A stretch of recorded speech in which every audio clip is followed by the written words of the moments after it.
Pemirsa,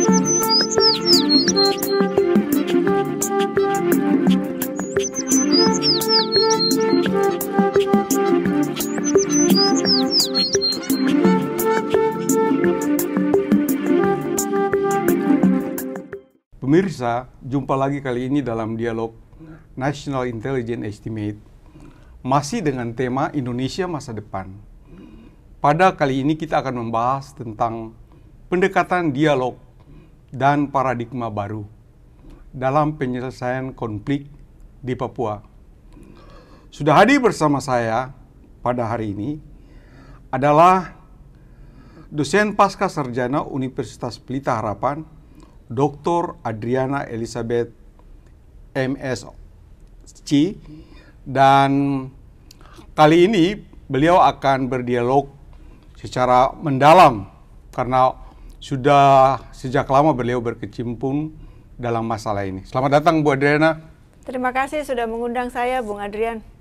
Ya, seperti kita ketahui bahwa masalah konflik di Papua ini sudah berlangsung sekitar 40 tahun. Lebih mungkin, 50 tahun. Lebih 50 tahun. Dan tidak juga selesai-selesai. Dan pada abad ke-21 ini, kan dunia melihat bahwa Indonesia dengan persoalan yang dihadapi seperti Papua ini menjadi hal yang begitu mengganggu dalam kehidupan bernegara. Bapak Presiden Jokowi telah mengarahkan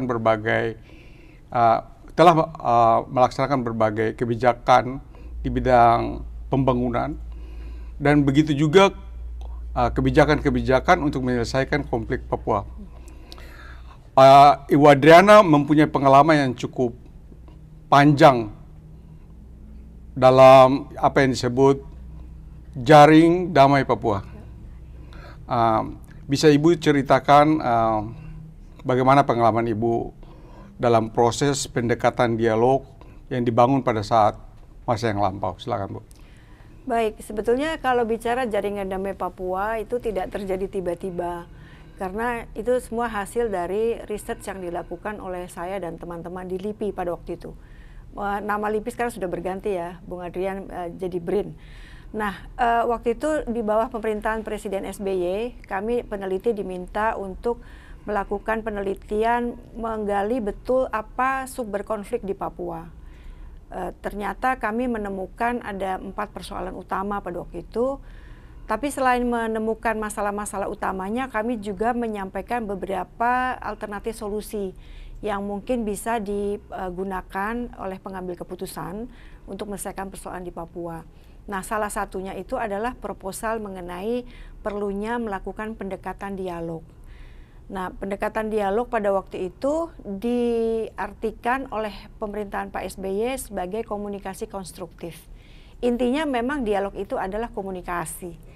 Jadi menggunakan the power of communication melalui dialog untuk menyelesaikan persoalan di Papua. Nah, siapa yang mau mendorong itu adalah Jaringan Damai Papua. Jadi pada waktu itu tidak banyak pihak yang setuju dengan cara-cara pendekatan dialog. Karena ya kita tahu selama ini yang berlaku di Papua itu kan 2 pendekatan utama ya. Inisiator untuk Jaringan Damai ini dari LIPI atau oleh suatu organisasi? Dari LIPI berdasarkan hasil penelitian, tapi kemudian kita diskusikan dengan teman-teman di Papua, ya sebut saja orang-orang tertentu ya tokoh-tokoh juga yang kita coba ajak bicara. Kemudian kita mulai bicara soal dialog. Dan sekali lagi, konsep itu awalnya juga tidak dimengerti. Tapi kemudian kita lakukan konsultasi publik di 26 tempat di seluruh Papua dan Papua Barat. Ditambah juga kita bertemu dengan kelompok-kelompok migran supaya semua orang tahu tentang apa itu dialog sebenarnya. Jadi itu terus terang sebuah usulan akademik sebagus apapun, kalau tidak ada eksekusinya pasti juga nggak akan ada gunanya. Nah, itu salah satu upayanya Jaringan Damai Papua. Progresnya seperti apa waktu itu, Bu? Nah, kalau melihat dari perspektif Papua, sebetulnya mereka sangat mendukung pendekatan dialog ya, karena sebagian masyarakat Papua yang mengalami konflik itu juga sudah ingin konflik itu dihentikan. Masalahnya sebagian masyarakat Papua bagaimana dengan kelompok-kelompok yang memilih untuk merdeka seperti OPM dan kegiatan-kegiatan mereka di luar negeri? Apakah mereka sudah dihubungi pada saat itu untuk bagaimana duduk untuk berunding atau berdialog? Begini, jadi kita bicara waktu itu dengan kelompok-kelompok atau dengan orang-orang yang memang punya satu cara pandang mengenai pendekatan dialog ini. Nah, ini ada yang menarik. Waktu awal kami menyampaikan soal dialog itu, kelompok-kelompok pro merdeka tidak setuju. Mereka bilang tidak ada dialog. Kami minta referendum, kira-kira begitu. Tapi lama-kelamaan setelah kami lakukan konsultasi publik, kemudian kami sampaikan hasil itu ke pemerintah pusat juga. Nah, kemudian mereka bilang, oh sudah, silahkan Jaringan Damai Papua lakukan dialog, kami tetap referendum. Kira-kira begitu situasi pada waktu itu. Jadi kami tetap dukung proposal dialog ini karena kami melihat ini satu langkah yang belum pernah dilakukan. Selain pendekatan keamanan negara dan pendekatan pembangunan tentunya, tapi dialog ini menurut saya satu cara yang proposalnya waktu dilakukan. Itu formatnya seperti apa dialognya? Ada beberapa tahapan. Yang pertama sebetulnya dialog ini bukan satu hal yang tiba-tiba harus dilakukan. Namanya juga pendekatan, bukan program ya. Kalau program berbeda lagi. Sebuah pendekatan itu memang harus difahami bersama. Kenapa kita harus lakukan dialog? Itu ada tahapan. Nah, di situ tahapan persiapan sangat penting. Jadi pemerintah harus paham juga, orang-orang di Papua juga harus paham. Kemudian pelaksanaannya bagaimana sih? Kami sudah sampaikan beberapa hal di situ. Kemudian kalau bicara representasi, siapa sih yang harus hadir di dalam dialog itu juga kami sudah sampaikan. Formatnya seperti apa, agendanya apa, kemudian tujuan apa yang akan kita capai dalam dialog itu. Bahkan tahapan setelah dialog dilaksanakan pun harus kita pantau, harus kita monitor supaya hasil-hasil itu memang bisa diterapkan. Bukan selesai dialog kemudian semua selesai. Siapa saja yang masuk dalam Jaringan Damai Papua? Karena itu sangat penting. Oh, jaringan ini siapa saja, intinya siapa saja orang atau lembaga atau pihak yang tertarik. Maksudnya dengan ada dialog yang itu. mewakili pemerintah, mewakili NGO. Ada, jadi pemerintah ada di situ, NGOs ada, bahkan secara personal ada dokter juga, ada guru yang masuk dalam jaringan itu. Jadi siapapun pihak yang setuju dengan pendekatan dialog itu ada di jaringan kami. Tapi memang jaringan ini kan tidak berbadan hukum, jadi hanya betul-betul berjejaring, kita berupaya bersama melalui lembaga masing-masing, melalui kepentingan masing-masing. Saya lihat di situ ada pendeta-pendeta dari Papua juga yang terlibat. Ada banyak pendeta yang terlibat, yang sekarang masih bersuara keras juga tentang situasi di Papua. Betul, tapi mereka tetap mendukung dialog. Jadi mereka seperti siapa pendeta? Pendeta sebenarnya begini, kalau pendeta tuh cukup banyak nama, tapi misalnya kalau pendeta yang disebut agak berseberangan ya dengan pemerintah, mereka tidak langsung ada di dalam jaringan itu, tetapi mereka mendukung pendekatan dialog ini. Ya, gitu. Sudah ada komunikasi sama mereka? Ada komunikasi sama mereka. Ada. Jadi dibangun tuh sebenarnya tuh dari Papua itu sendiri atau di Jakarta? Ini konsep Jakarta. Idenya dari LIPI pasti. Idenya dari LIPI, kemudian dibicarakan di Papua. Nah, setelah disepakati konsep menurut versi Papua, kita adakan yang kami sebut pertemuan eksploratif, exploratory meeting. Kita adakan sekitar 9 kali sejak 2011 sampai terakhir itu 2016 untuk meyakinkan para pihak bahwa ternyata pendekatan dialog ini memang sangat diinginkan dan ini kan ide bagus. Ya. Sesuai dengan apa yang mata kuliah yang Ibu ajarkan. Persis, Peace Pak. and Conflict Resolution. Persis. Gimana pendekatan-pendekatan yang Ibu lakukan? Kemudian hambatannya seperti apa waktu yang lalu? Ya, jadi di dalam situasi konflik itu kita selalu harus berupaya melakukan cara-cara perdamaian. Itu di mana-mana lah. Sejarah dunia ini kan seperti itu. Betul. Terbagi dua, konflik dan perdamaian. Nah, perdamaian ini sebenarnya kami gali awalnya itu di tahun 2005. Kami coba menggali potensi-potensi damai apa sih yang bisa kita abstraksikan untuk bisa diterima di level manapun. Nah, ternyata dialog itu adalah salah satu bentuk demokrasi lokal Papua. Jadi mereka terbiasa menyelesaikan persoalan itu melalui dialog. Namanya berbeda-beda di setiap wilayah adat itu berbeda-beda. Nah, itu yang kemudian kami coba abstraksikan supaya bisa dimengerti oleh sebanyak mungkin orang tentang dialog itu. Nah, tapi tentunya tadi karena ada kelompok yang memang tidak setuju dengan dialog, mereka tetap saja ingin melalui referendum karena menurut mereka solusinya melalui referendum. Kalau kami tetap mendukung dialog karena kita tidak bicara tidak bisa menentukan solusi kalau kita belum duduk bersama bicara. Betul, komunikasi itu sangat poinnya. penting. Ya. Waktu itu kan orang mau dialog kegiatan itu kan butuh dana, biaya. Ya. Dapat biaya dari mana, Bu? Dari berbagai pihak. Ada juga dari yayasan yang ada di Indonesia, tapi juga ada dari funding dari luar negeri dan sebagainya. Intinya mereka yang concern tentang pendekatan dialog ini gitu. Dan bahkan kami juga mengundang istilahnya konsultan-konsultan perdamaian yang mereka pernah membantu proses di Afrika Selatan misalnya kami undang untuk kita belajar bagaimana sebetulnya memulai satu proses yang kita coba adopsi dari tempat lain gitu. Dan itu cukup lama kita beberapa kali kita lihat juga bahwa situasi Papua ini kan sedikit berlainan dengan situasi-situasi yang lain di belahan dunia yang lain. Karena kelompok-kelompok di sana juga tidak satu komando di bawah satu garis komando. Sehingga tapi kan ada peluang bagaimana kita membuat mereka berkomunikasi dulu sebelum kita mengambil langkah-langkah. Gimana Ibu? Jadi begini, intinya orang-orang yang ingin mencapai sesuatu kepentingan atau satu tujuan itu kan bisa melakukan berbagai cara untuk mendapatkannya. Nah, kalau kita bicara kelompok-kelompok Papua yang ingin merdeka itu kan cerita panjang ya, Bung Adrian. Itu yang tadi di awal sudah disampaikan 50 tahun lebih cerita itu. Jadi ada persoalan-persoalan grievances yang tidak terjawab, kemudian mereka melakukan perlawanan-perlawanan sampai sekarang.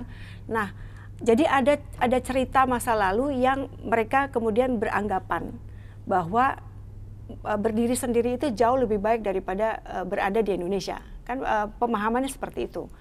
Nah, kami coba meyakinkan bahwa kita tidak bisa bicara itu tanpa kita dialog dulu. Itu artinya bukan buying time juga, tetapi kami melihat bahwa cara-cara dialog ini cara-cara yang sangat bermartabat. Ya, tadi pertanyaan saya mungkin hambatan di mana waktu itu? Nah, itu yang saya bilang. Jadi hambatannya pertama jaringan damai Papua sendiri kan saya bilang tidak punya kekuatan secara hukum. Jadi siapapun boleh masuk, boleh keluar dan sebagainya. Artinya ya kalau semakin banyak yang tidak committed, kemudian upaya ini kan menjadi kurang tenaga begitu. Nah, pemerintah sendiri juga menurut saya belum paham tentang apa itu pendekatan dialog. Menurut saya dialog itu lebih difahami sebagai sebuah program. Karena kalau padahal bukan itu. Konsep berpikir kan sebagai orang yang biasa di pemerintah atau di bidang keamanan dan pertahanan, berdialog dengan separatisme itu kayaknya sesuatu yang tabu gitu ya. Bagaimana Ibu melihat itu? Ya, itu juga yang saya selalu dengar bahwa pemerintah Indonesia mengatakan tidak setara kalau kita harus berdialog dengan kelompok separatis. Tapi mendekati kelompok separatis kan bisa dengan elemen-elemen yang lain. Betul. Karena dialog sendiri harus melibatkan semua elemen.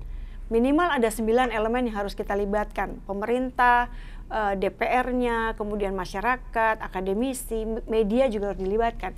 Nah, kan bisa sebetulnya dalam proses perdamaian ini atau menuju dialog ini elemen yang bukan merepresentasi negara, tetapi dia diutus oleh negara untuk mendekati kelompok-kelompok yang agak berseberangan itu di banyak negara biasa dilakukan. Saya mungkin buka sedikit cerita waktu saya mengikuti training mediasi damai di Swiss waktu itu. Bahkan untuk sebuah awal sekali proses itu perlu ada yang disebut namanya secret person. Mungkin kasus di Aceh kita tahu ada Pak Farid Hussein yang beliau sudah almarhum. Jadi orang-orang semacam itu bisa dimintakan untuk approach kepada kelompok-kelompok yang selama ini selalu berseberangan. Itu satu. Nah, yang kedua juga kita mesti lihat bahwa kelompok-kelompok yang berseberangan pun ada yang moderat yang bisa diajak untuk berbicara.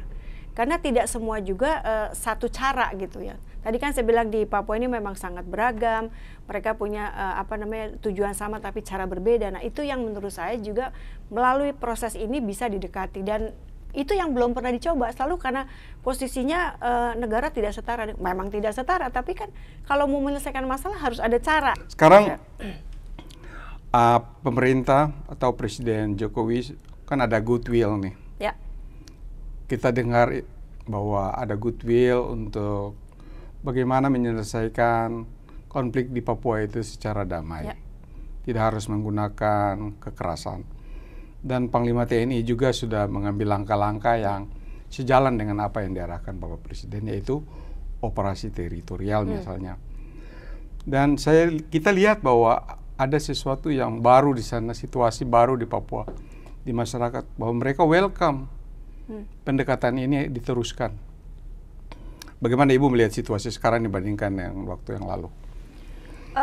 Kalau situasi sekarang itu ya sama lah dengan sebuah daerah yang masih mengalami konflik, selalu ada perbedaan-perbedaan. Bahkan pembelahan itu juga terjadi hampir di banyak tempat, di banyak lembaga itu selalu ada yang pro Indonesia, ada yang pro Papua Merdeka dan sebagainya. Tapi itu sebuah hasil memang yang belum pernah bisa diselesaikan sampai hari ini. Nah, apa yang disampaikan oleh Presiden Jokowi itu sudah sangat tepat ya. Bahkan sejak awal beliau menjadi presiden, itu kan gesturnya kita lihat beliau kan sangat concern, bahkan hadir berkali-kali di Papua. Nah, kemudian terakhir ini memang Panglima TNI juga memberikan semacam angin segar ya, harapan baru bagi Papua supaya bisa menyelesaikan konflik ini tidak dengan cara-cara bersenjata atau dengan cara-cara kekerasan. Nah, sebenarnya saya juga sangat menyambut positif. Hanya pertanyaan saya begini, Bung Adrian, ini sama nggak ya yang dimaksud dengan pendekatan humanisnya versi TNI dengan versi masyarakat Papua, terutama masyarakat korban. Nah, itu menurut saya penting untuk didialog. Ya, karena perlu waktu. Saya kira perlu waktu untuk merubah konsep-konsep operasi yang dilaksanakan sekarang. Karena doktrin operasi militer atau operasi khusus dan operasi teritorial itu sangat berbeda. Yang berbeda adalah cara melaksanakan, kemudian siapa yang melaksanakan.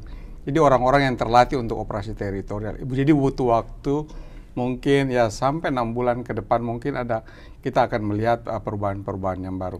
Mungkin jangan 6 bulan ya. Pak Panglima kan hanya sampai Desember. Oh begitu, lebih cepat lebih bagus harapan kita ya. Jadi situasi sekarang kan berbeda Bu dengan situasi yang lalu. Karena pemerintah Jokowi kan berkeinginan untuk masalah ini diselesaikan lah secara damai. Mungkin alternatifnya dialog. Dan peluang itu menurut Ibu bagaimana? Jadi dialog itu sangat penting dan itu harus dipersiapkan. Itu apa yang selalu menjadi harapan saya. Tetapi bukan berarti dengan dialog kemudian yang lain tidak dikerjakan, Bung Adrian. Jadi pembangunan tetap harus berjalan sesuai dengan apa yang sudah ditetapkan. Misalnya memperbaiki tata kelola, memperbaiki pelaporan dana otsusnya. Kemudian juga kan ada isu yang muncul soal terkait pemekaran misalnya. Itu semua bisa, tetapi tadi juga harus dimulai mempersiapkan bagaimana dialog ini bisa dilakukan. Nah, pendekatan keamanan negara itu juga kan penting. Tetapi sekali lagi jangan lupa ada keamanan manusia yang harus juga menjadi consideration. Karena keamanan manusia itu elemennya lebih banyak. Ada pangan di situ, ada ekonomi, ada lingkungan, ada budaya. Jadi sangat luas gitu. Nah, menurut saya kalau kita hanya terpaku kepada dua pendekatan itu saja, menurut saya agak sulit. Karena sekali lagi kalau bicara resolusi konflik jangka panjang, ya semua pendekatan itu harus dicoba.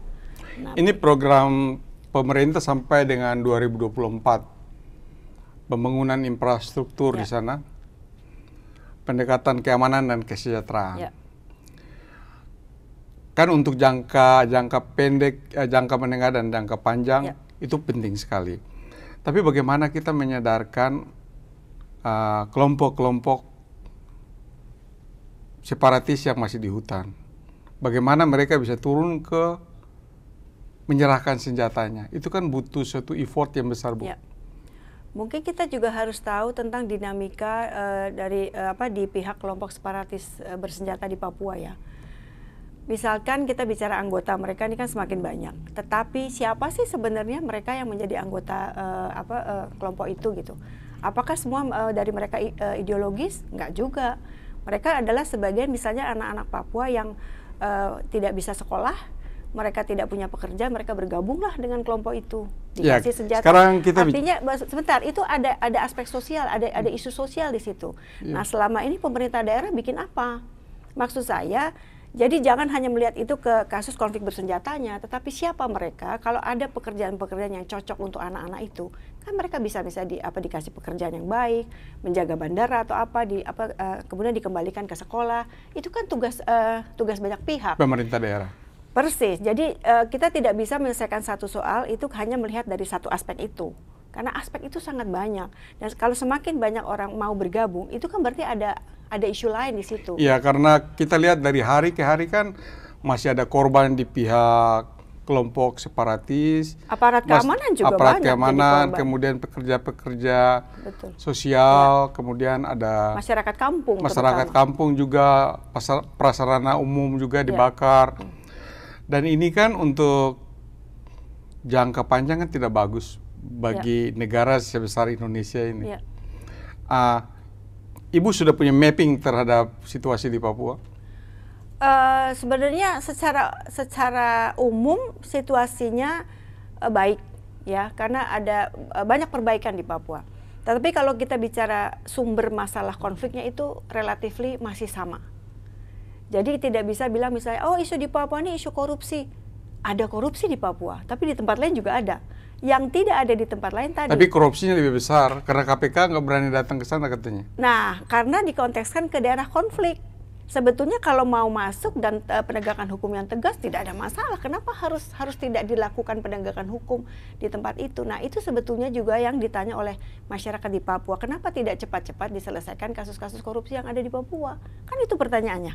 Jadi maksud saya, kita harus clear juga melihat ini dan be fair bahwa ada soal yang memang nggak perlu politis. Penegakan hukum lah dilakukan, dan masyarakat juga menunggu kalau ada pimpinan-pimpinan daerah mereka yang melakukan korupsi. Dengan adanya otonomi khusus lanjutan yang kedua, kan pada awalnya banyak yang menolak. Sekarang kan sudah mulai merasa nyaman semua. Artinya semua pihak sudah mulai, wah ini sangat bermanfaat untuk Papua ke depan. Tapi berbagai hal juga perlu kita perbaiki juga, Bu. Tata kelola misalnya seperti Ibu katakan tadi. Kira-kira itu solusi jangka panjang buat Papua? Satu aspek, itu menyelesaikan. Karena aspek tata kelola ini sangat penting supaya optimalisasi bisa dicapai. Kan pengalaman 20 tahun kemarin kan masih banyak pekerjaan rumah yang belum selesai ya. Padahal itu sangat penting. Tapi sekali lagi sumber persoalannya bukan hanya di tata kelola. Nah itu masalah yang menurut saya perlu menjadi catatan bahwa sekali lagi semua yang tidak bisa diatasi dengan program-program yang sudah diberikan oleh pemerintah, yaitu tolong mulai dirancang bagaimana melakukan pendekatan dialog tadi. Jadi sudah ada undang-undang, sudah ada impres, presiden, bagaimana pemerintah harus membangun Papua ke depan. Akan ada badan khusus, ada kantor khusus. Sekretariat yang akan di Jayapura. Ya. Betul, jadi pasti akan lebih baik harapannya. Bagaimana Ibu melihat ke depan? Saya dalam hal tadi pendekatan dialog dan paradigma baru, kira-kira ini kan sesuatu yang baru nih ke depan. Sebenarnya kalau bagi saya tidak baru juga, Bung Adrian, karena itu proposal sudah kami sampaikan. Itu kami lakukan kajian 4 tahun, kemudian kami sampaikan perlu pendekatan dialogis untuk Papua dan paradigma baru. Paradigma baru tentunya berbasis kepada kondisi spesifik Papua. Dan 2 terms ini sudah ada di dalam Impres 9 2020. Jadi pemerintah juga tahu bahwa itu perlu untuk Papua. Tapi bagaimana itu akan dilakukan, menurut saya itu yang perlu dilihat. Sejauh ini kan badan khususnya sudah akan mulai bekerja ya. Nah artinya kalau pesan saya terkait dengan pendekatan dialog tadi, sebenarnya kalau badan khusus ini sudah bekerja di Papua melalui kantor sekretariatnya, banyak-banyaklah mendengar apa yang menjadi keluhan masyarakat selama ini. Kadang-kadang kita bicaranya kan terlalu elitis ya.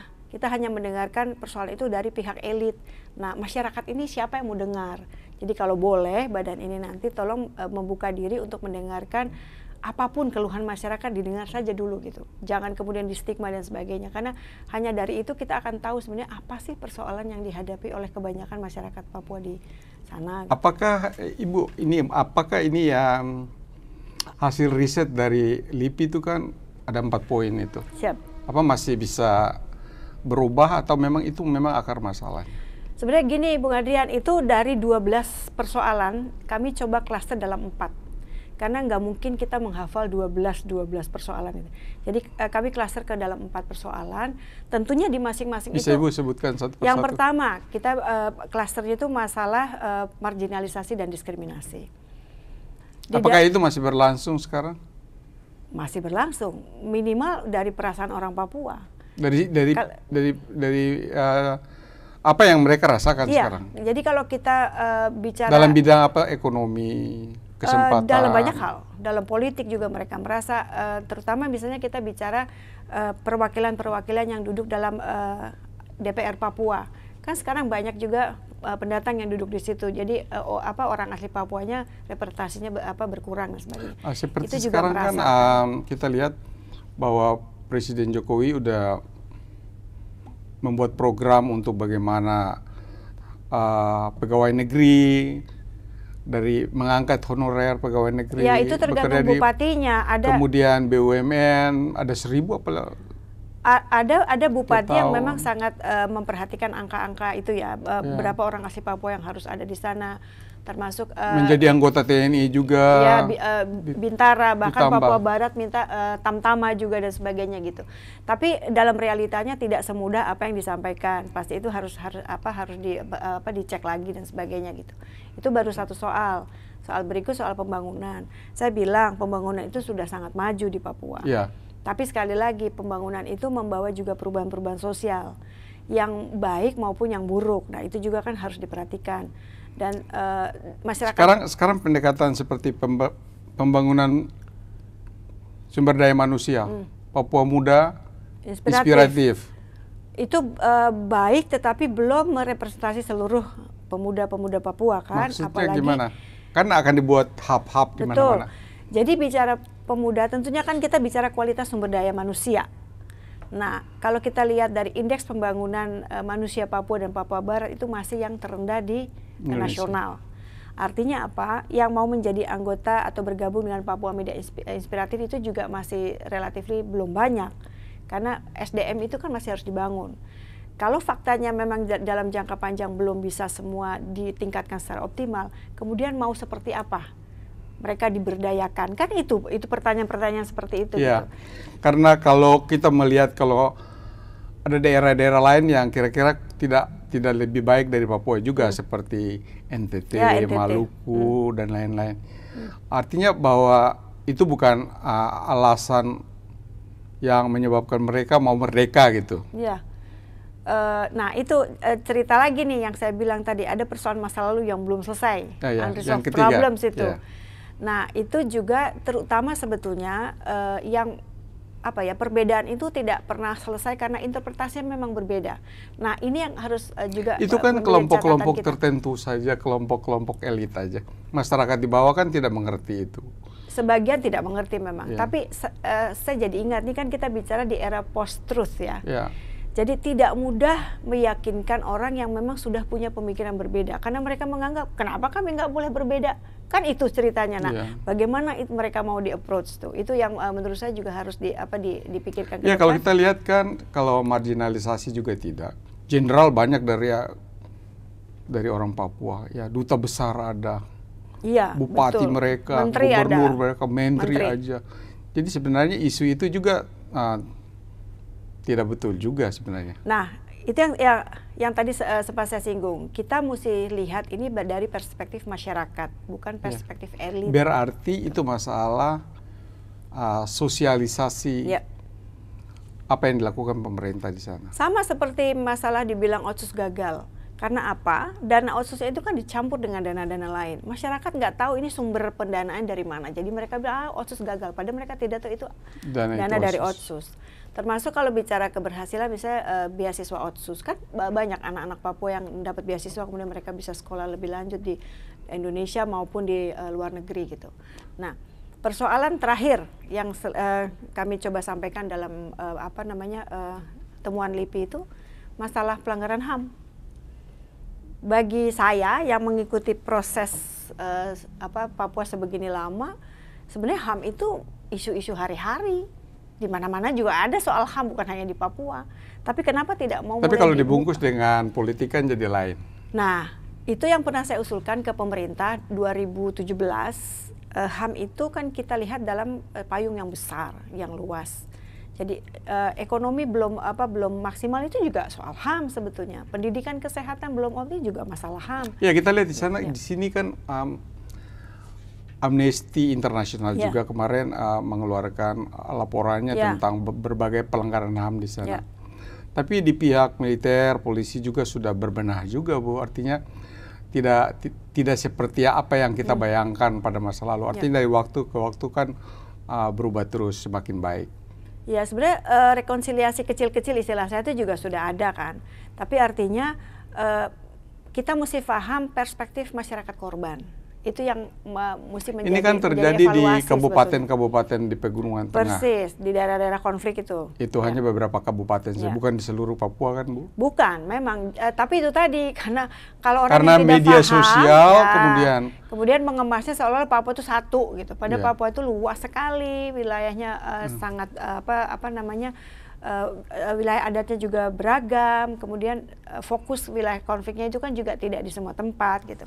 Tapi ya itu tadi, ketidakfahaman publik itu yang kemudian seolah-olah waduh Papua nih kok konflik terus dan sebagainya gitu. Maka saya bilang tidak semuanya juga ada konflik seperti itu. Oke, kita cerita nanti apa masalah Papua yang menyangkut dream mereka ke depan ini.